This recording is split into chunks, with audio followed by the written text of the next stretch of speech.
बिस्मिल्लाहिर्रहमानिर्रहीम। एक मर्तबा सैयदना बिलाल रज़ी अल्लाह ताला अन्हो बैठे हुए थे। कोई बात चली तो उमर रज़ी अल्लाह ताला अन्हो ने कोई सख्त लफ्ज़ इस्तेमाल किया। जब उमर ने सख्त लफ्ज़ इस्तेमाल किया तो बिलाल का दिल जैसे एकदम बुझ जाता है, इस तरह हो गया। वो खामोश होकर वहाँ से उठकर चले गए। जैसे ही वो उठकर चले, हज़रत उमर फ़ारूक रज़ी अल्लाह ताला अन्हो ने महसूस कर लिया कि उन्हें मेरी इस बात से सदमा पहुंचा है। चनाचा उमर उसी वक्त उठे, बिलाल को आकर मिले। कहने लगे कि ए भाई, मैंने एक सख्त लफ्ज़ इस्तेमाल किया है, आप मुझे उसके लिए माफ़ कर दें।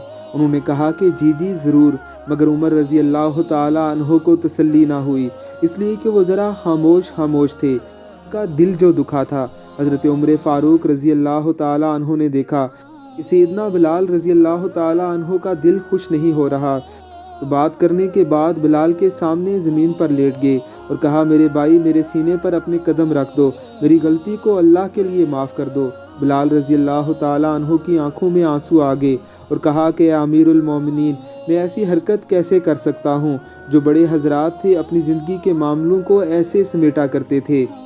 बेशक सहाबा इकराम रिज़वानुल्लाह अलैहिम अजमाइन इस उम्मत के लिए मेयार की हैसियत रखते हैं। अल्लाह रब्बुल इज़्ज़त की ज़ात हमें रसूलुल्लाह के साथियों के रास्ते पर चलने की तौफ़ीक़ अता फ़रमाए।